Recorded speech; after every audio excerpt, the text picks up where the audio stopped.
everybody. Welcome to Eritrea YouTube channel, Nafasi Post newsletter. Today we have Ruby Sandhu, a lawyer based in England, who had great experiences in Eritrea. We are going to talk about her experiences in Eritrea and her relationships with Eritrean women in honor of the International Women's Day month.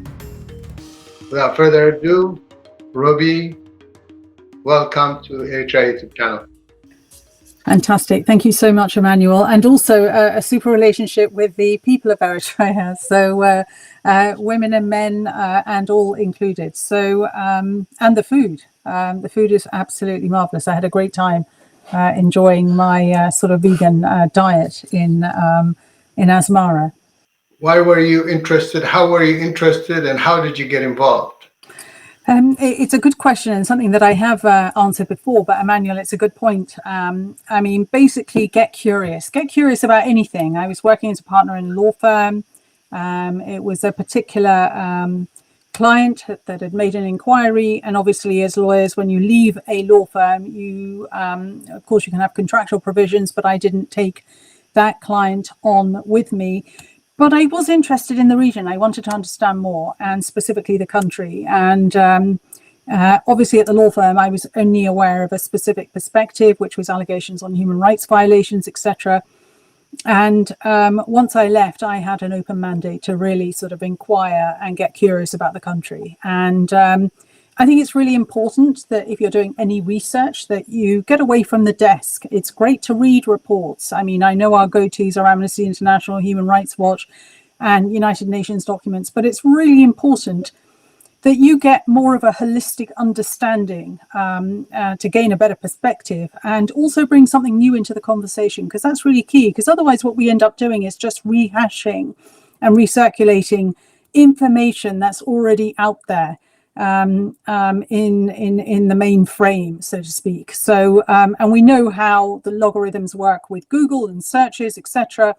And if you have a particular propensity towards human rights, you are going to come through on any Eritrea research on things which relate to human rights violations, etc. So I got curious, and I think that's a really, really important thing to do, is get curious. And that really took me on a journey. The journey was what's called iterative, which is it's stepping into the unknown. So you have a box of tools.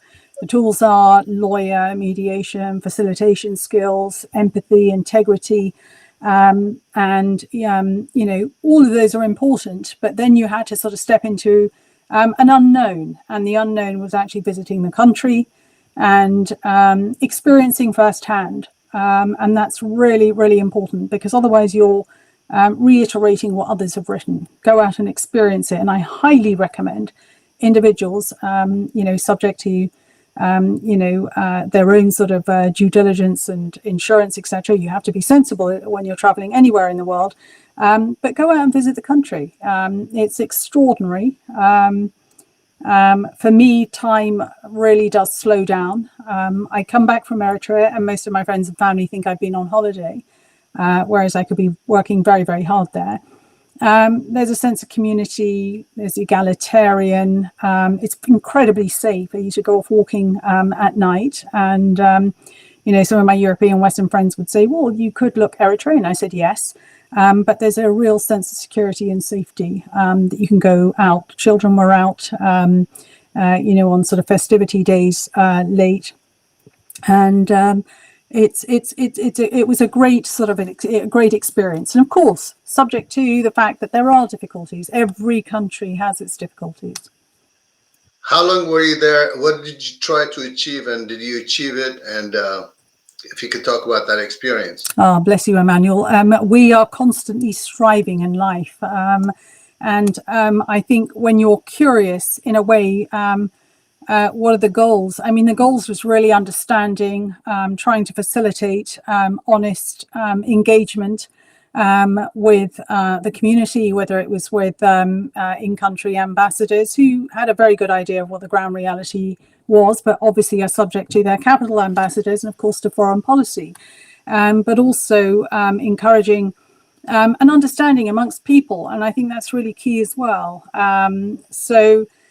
The objectives were subject to mandate. So I worked with the UN ILO organization. I worked with a major mining company, which, as I understand it now, has been bought over by the Chinese. So the mandates were very, very different, and also with the SLIN Foundation as well, which deals, which mandate is on around sort of includes judicial training and supported judicial systems in developing countries. So can you talk about RS collaboration, what it does, you talk about corporate responsibilities, if you can address that in relation to what you did in Eritrea? Sure. So, Emmanuel, corporate responsibility is a term that's used generically, but for lawyers, we call it business and human rights, which is usually what would happen in the law is you had business, corporate finance, corporate M&A, etc., on one side of a large city law firm in one department. And then you had on the other side environmental law, compliance, etc. And human rights wasn't quite there. And we've seen over the last 10, 15, 20 years, thanks to the work of great entities like, say, even, like Clifford Chance and other leading law firms, where they've really worked on, putting out information, disseminating, advising, understanding, including to, legal entities around the world on what business and human rights means, which is really premised on guiding principles, which came out a couple of years ago, which really talk about a level playing field across the world when corporations go out into developing countries and how they behave. Because usually what was the behavior in the past, and certainly still happens today, is that corporations would be compliant in their own home countries, but when they're in developing countries, they did as they pleased, even though there were contractual provisions around how they should behave in that country, probably drafted by Western countries, etc. But they did as they pleased in developing countries. So we've all heard of environmental, issues, human rights violations, personal militia that was used by corporations and the violations that they caused, etc., and the supply chains violations on human rights, and of course the whole sustainability issue now around where these raw materials are sourced and the impact it has to the locals. So that's the work of lawyers in trying to look at a more holistic approach of understanding M&A, corporate aspects, but also incorporating all compliance and human rights issues. So we try not to work in silos of expertise and practice, but look at how do we ensure that we're also protecting human rights across the board and internally within law firms. So that looks at the human rights of its employees. So we hear about lawyers being stressed at work, or and it's key ensuring that you've got a good workplace as well, so that lawyers are doing well. So business and human rights is quite a growing field. It's really, because obviously law takes time to develop. We can see that with space law, we can see that with AI, we can see it with the whole issues around cryptocurrency, etc. So when you have something like guiding principles, it gives the law firms and the lawyers responsibility on ensuring that they comply with those principles in a context that works for them and their client, and that's really critical. So we can look at this with three different points of view: your personal motivations, corporate motivations, and at the same time, the interests of the people of the country, the government of Eritrea. Can you address all this three different things and how you balance that? It's a really good question, Emmanuel, and it's something that it's a really good question. I'm sort of reflecting as I'm thinking how to answer. And one of the things I certainly experienced in my life is you work in these silos. You go to work and then you come home, or you go to church on a Sunday, etc. And it's all boxed in. This is who I am at work. This is who I am at home. This is who I am at church. This is who I am at. I think one of the things now that we're becoming aware of, and it's really important, is that your work has to be your passion and purpose, which means it's not going to work. It's really doing purposeful work. You're a conduit to something that's far more bigger than you. And it's really, we're here to serve. And it's something which is beyond yourself. Now, I know that in a very sort of in modernity, and I don't like to use the word Western because I don't think it is Western. I think in modernity, you've got that thing where it's very individualistic and it's very sort of power, hunger, greed and accumulation, etc. And it's quite childish and primitive. But I think what I certainly saw in Eritrea is this whole thing. And I know the word bandied around before was socialist, and I don't think it's socialist. It's really about an evolving human condition where you're looking beyond just yourself. And you're knowing that you have to work as part of a collective for a bigger whole, for something that's bigger than you. And I saw that in Eritrea, and I was really humbled by it. But unfortunately, there's a misunderstanding because as a young developing country that's had to deal, the UN reports will sometimes say, starvation. And I think that's the wrong word. The word was malnutrition, which we in the West also suffer from because our food's not particularly healthy, particularly the processed food. So I think when you have a country like that, that's really trying to work within its context, within its reality, within its its social contract with the people, that is something to be lauded. And I'm not saying it's easy, but I think they're setting very, very good foundations for the future.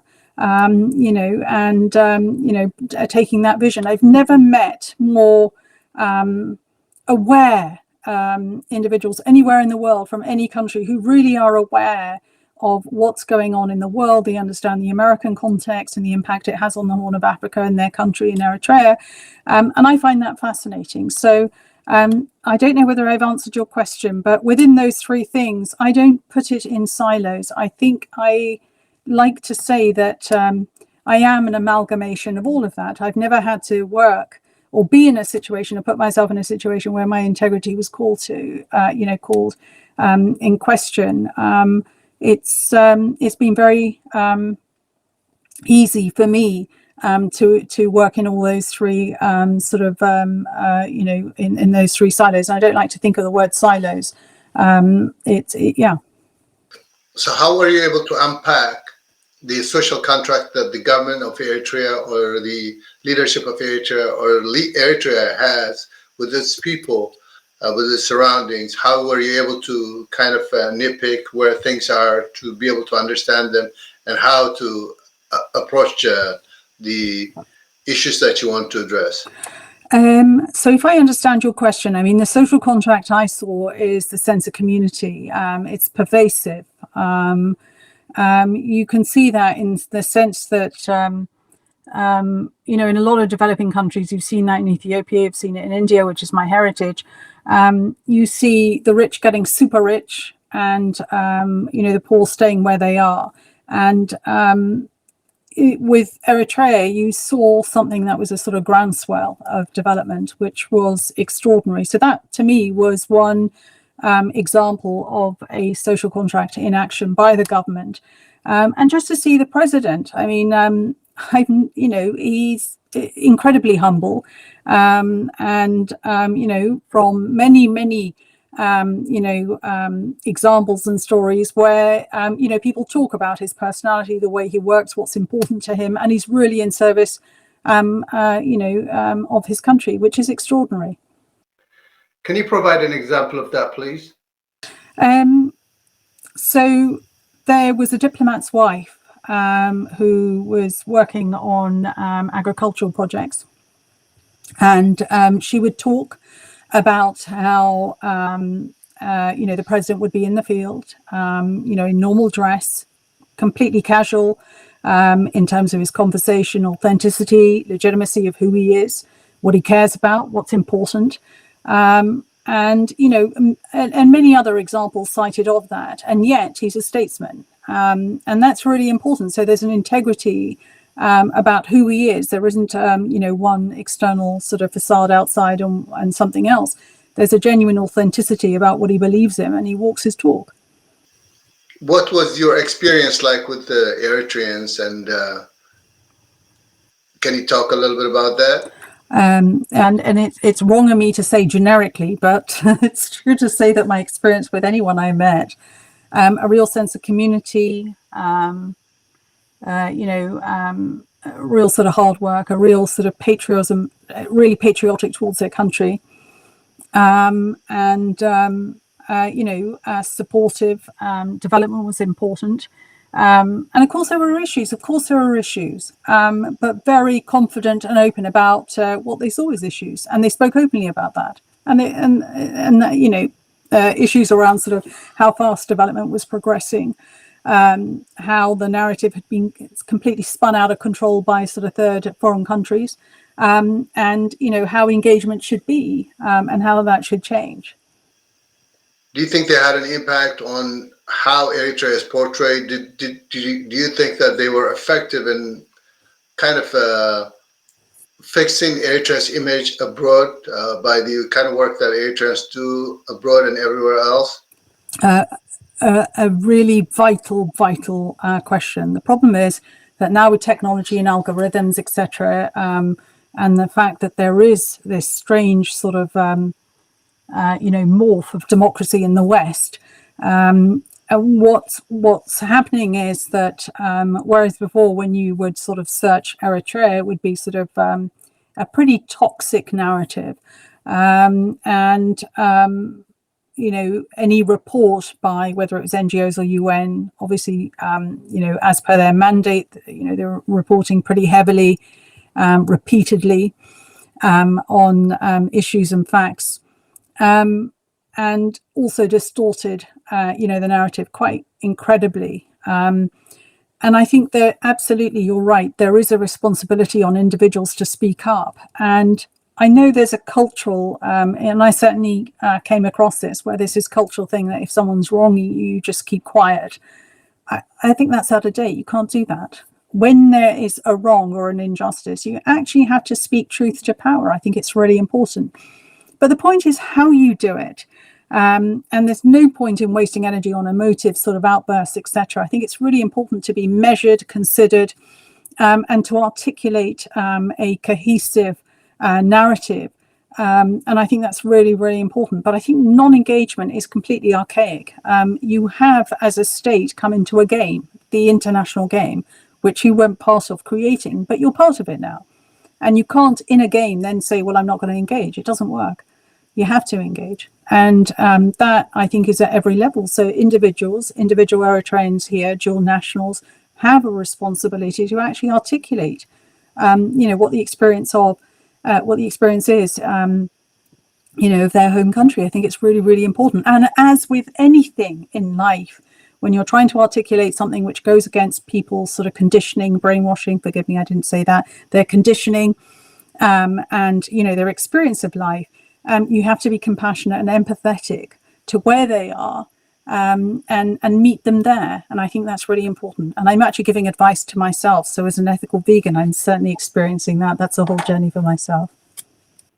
It is really fascinating to understand how others, Westerners, outsiders, perceive Eritrean contribution to fighting Western media.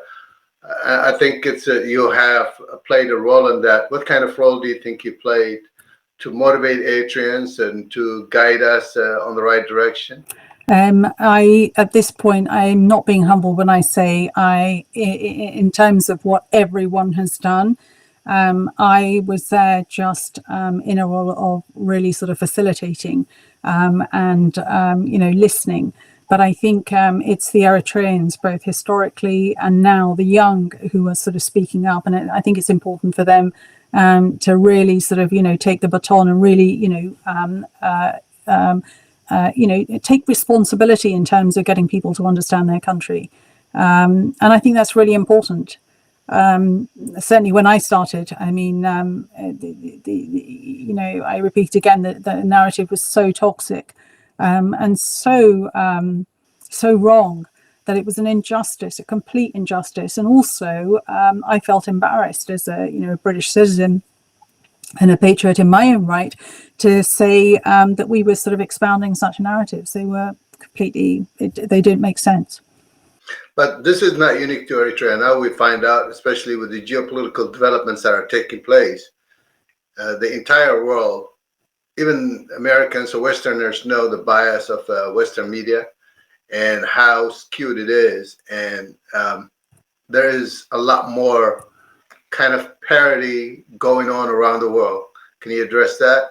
And I think another important point is the role that we play in making that transformation or in helping that transformation. You know, I'm no expert on this. I can, as I say, it's been a journey with my sort of toolbox and my skills, and every single Eritrean will have their own unique skills. There are some fantastic medics, researchers, etc. All of them have a critical role to play. And I think every country is experiencing that. We had the whole issue around sort of Brexit, elections.